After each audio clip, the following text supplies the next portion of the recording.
අයිබුවන් ඔගොල්ලෝ අපේ කලින් බ්ලොග් එක බැලුවා නම් ඔගොල්ලෝ අපි දෙන්නත් එක්ක කැලණි විහාරය වන්දනා කරා. හැබැයි ඔගොල්ලෝ අහලා තියෙනවද එගොඩා කැලණිය ගැන? නෑ ගොඩක් අය ගැන දන්නේ නැහැ. හැබැයි දන්නේ නැති වුණාට අද අපි ඔගොල්ලන්ට එගොඩ කැලණියක් පෙන්නනවා. එහෙනම් අපි දැන් යමු. ගොඩක් දෙනෙක් දන්නේ නැති ගොඩ කැලණිය වන්දනා කරන්න. යමු. අපි බලමු මොකද්ද මේ එගොඩ කැලණිය කියන්නේ කියලා.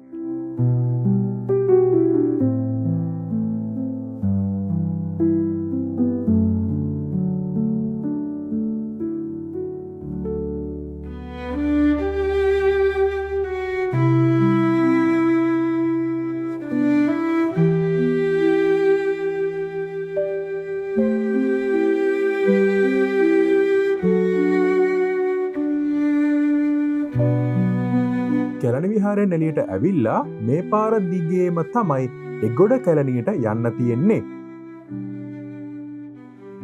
අපි කිව්වා ගොඩක් කට්ටිය මේ එගොඩ කැලණිය ගැන දන්නේ නැහැ. සමහර මෙහෙම දෙයක් තියනවද කියලාවත් දන්නේ නැහැ. හැබැයි එගොඩ කැලණිය කියන තැනකුත් තියෙනවා.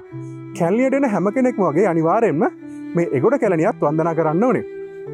එහෙනම් අපි යමු. කොහෙටද යන්නේ? එගොඩ කැලණියට. මේගොල්ලන්ට පේන්නේ මේ කැලණි විහාරය ගාව තියෙන තවත් එක විහාරයක්. මේක නම සිවුරුගල විහාරය. බුදුරජාණන් වහන්සේ ජල ස්නානය කරපු තැනක් තමයි මේක. යමු ගිහලා බලමු මොකද්ද මේ කියලා. ඉතින් මේක තමයි මේ සිවුරුගල විහාරය කියන්නේ. මෙතනින් මෙහෙම පඩිපෙළ බැහැගෙන ගිහිල්ලා අපිට පුළුවන් මේ තියෙන සිවුරුගල විහාරයට යන්න. ඒක කැලණියට යන ගමන්ම එතෙන්ටත් ගිහලා බලමු.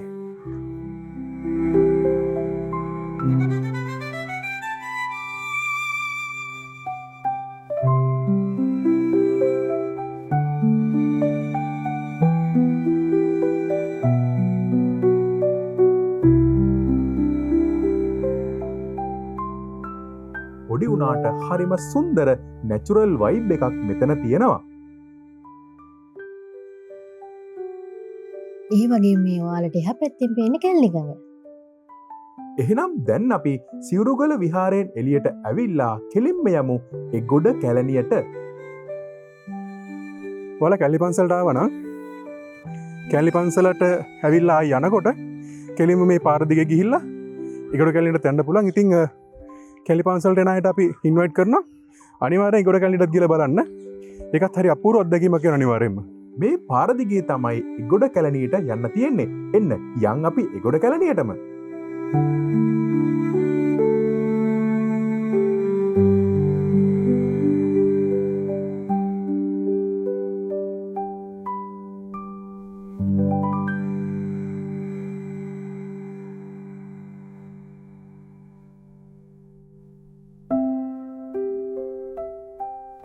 ඔන්න මේ විදිහට මේන් රෝඩ් එකේ තියෙන පාලමට ඇවිල්ලා පාලම තරණය කළාම අපිට එගොඩ කැලණියට යන්න පුළුවන්.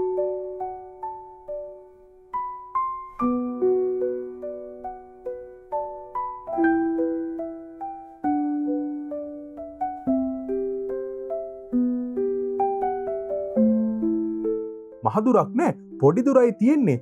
පයින්ම යන්න පුළුවන්. මේ ඔයාලට ලස්සනට පේන්නේ කැලණි ගඟ තමයි.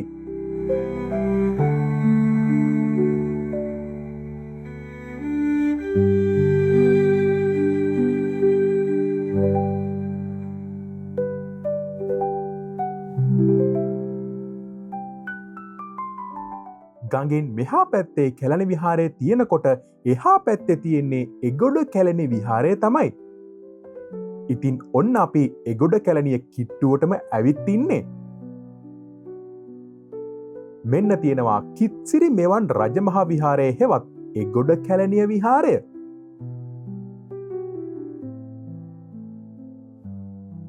මේක බලන ඔයාලත් එගොඩ කැලණියට ඇවිල්ලා තියෙනවා නම් දාන්න කමෙන්ට් එකක් අපිත් එගොඩ කැලණියට ඇවිල්ලා තියෙනවා කියලා. මේක කැලණි විහාරය වගේ ලොකු විහාරයක් නෙමේ. මේක පොඩි විහාරයක්. හැබැයි ඔයාලා අනිවාර්යෙන්ම දකින්න ඕනේ තැනක් මේක.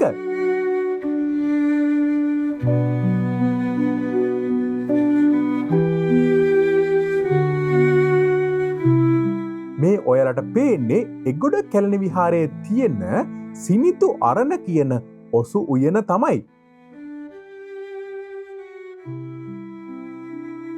මේ ඔයාලට පේන්නේ එගොඩ කැලණියේ තියෙන චෛත්‍ය රාජානන් වහන්සේ තමයි.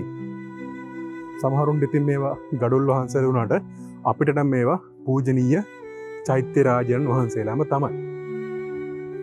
මේ ඔයාලට පේන්නේ එගොඩ කැලණි චෛත්‍ය කිත්සිරි මෙවන් චෛත්‍ය වන්දනා කරන ගාථාව.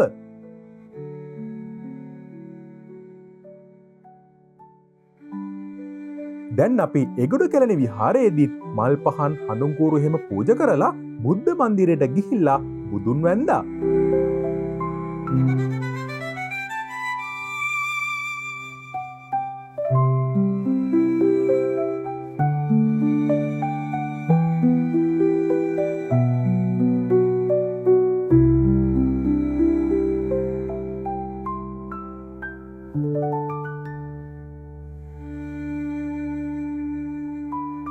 ඉතින් මේ ඔයාලට පේන්නේ එගොඩ කැලණි විහාරයේ තියෙන බුද්ධ මන්දිරය තමයි.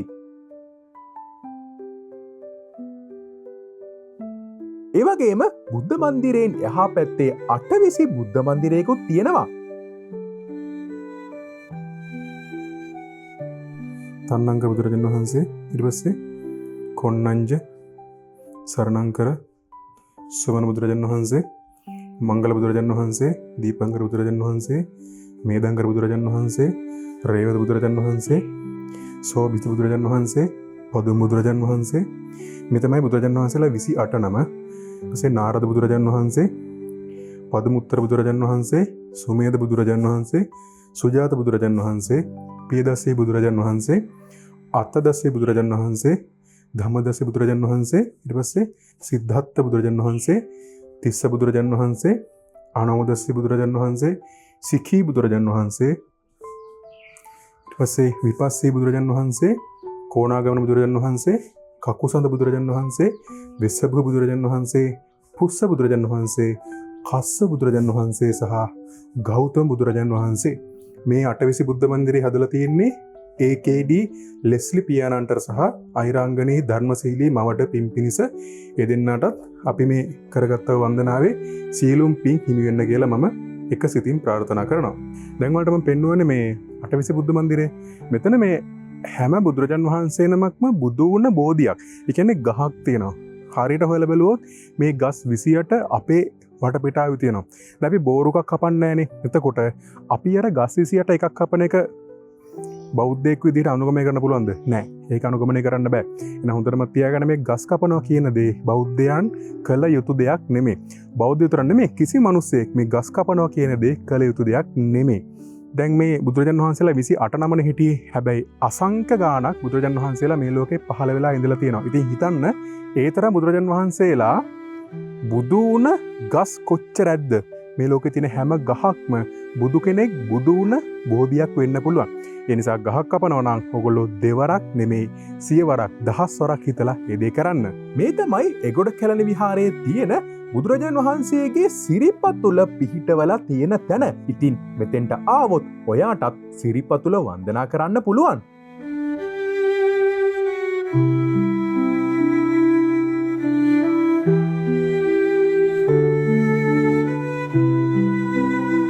ඒ වගේම තවත් ජාන ප්‍රවාදයක් තියෙනවා.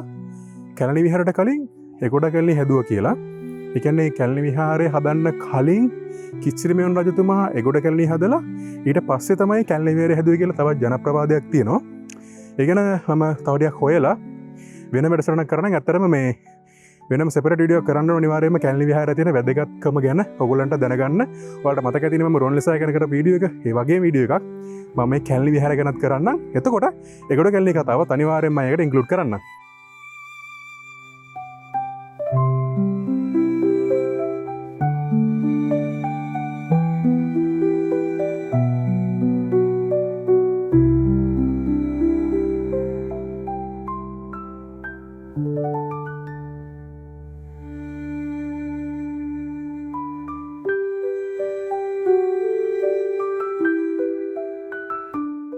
ඉතින් ඔන්න අපි චෛත්‍ය වටේ පැදකුණු කරලා චෛත්‍ය මළුවෙන් එළියට ආවා. ඔයාලට දැන් මේ පේන්නේ එගොඩ කැලණියේ බෝධින් වහන්සේ තමයි.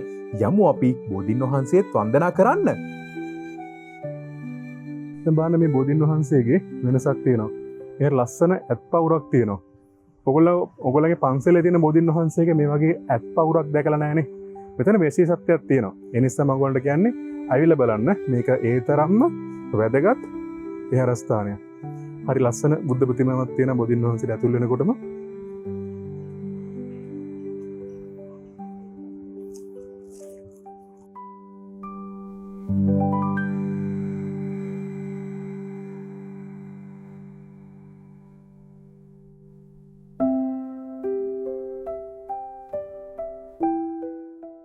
ඉතින් අපි බෝධීන් වහන්සේටත් මල් පූජා කරලා බෝමළුවේ ඉඳගෙන බුද්ධ වන්දනා කළා.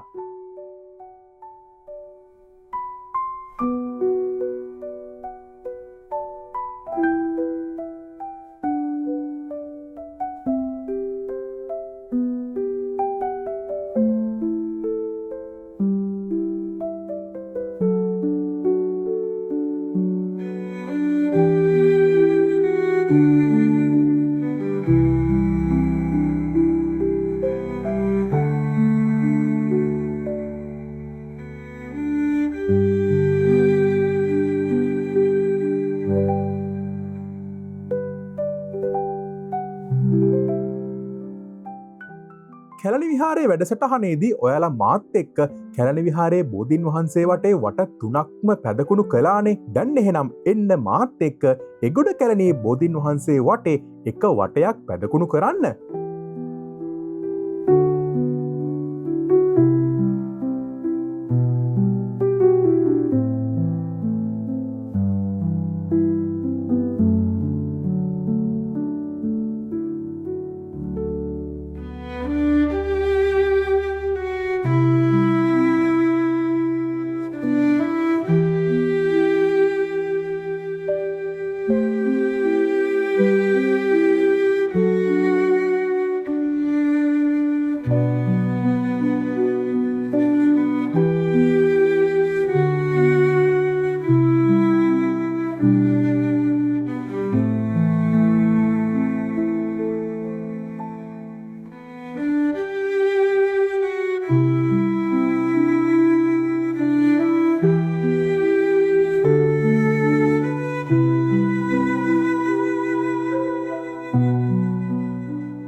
ජය මුනින්දස්ස බෝධි මූලේ අහෝසි මාරස පරාජයෝහි උග්ගෝසුයුම් දේව ගනා පසන්නා ඒතෙන සච්චේන ජයස්සු මහියන්. බුදුරජාණන් වහන්සේ මාර පරාජය කර ත්‍යාශි මහා බෝධි මූලයේ ලෞතර බුද්ධත්වයේ ලබාගත්හ. ඉන් පැහැදී දිව්‍ය සමූහයා සාදුකාර දුන්හ. ඒ සත්‍ය අනුභවයෙන් මාහට ජයක්ම වේවා. ඉතින් නෝක අපේ දුර්ගම රජුරෝ පාවිච්චි කරපු ආරක්ෂක මන්ත්‍රයකුත් වෙනවා. ඔයාලට මතක ඇති මම දවසක් ලයිව් එකේදී කිව්වා මේක ඔයගොල්ලෝ එළියට යනකොට එහෙම කියලා එළියට බහින්න කියලා. මේක ආරක්ෂක මන්ත්‍රයක් විදිහට පාවිච්චි කරන්න පුළුවන්. කිසිම ගැටලුවක් නැහැ. ඔයාලට පේනවද මේ තියෙන මේ ෂෙල්ටර් එක? මෙතන තමයි එගොඩ කැලණියේ වන්දනා කරන්න එන බැතිමතුන් වාඩි වෙන්නේ. පෝයදාට එහෙම මෙතන පිරිලා ඉතිරිලා යනවා. මේක ඇතුලේ ඉඳගෙන සදහැවතුන්ට කරදරයක් නැතිව එයාලගේ වන්දනාමාන කටයුතු කරන්න පුළුවන්. ඉතින් මේ වගේ ගොඩක් දේවල් තියෙන ගොඩක් වටින තැනක් තමයි මේ එගොඩ කැලණි විහාරය හෙවත් කිත්සිරි මෙවන් රජමහා විහාරය කියන්නේ.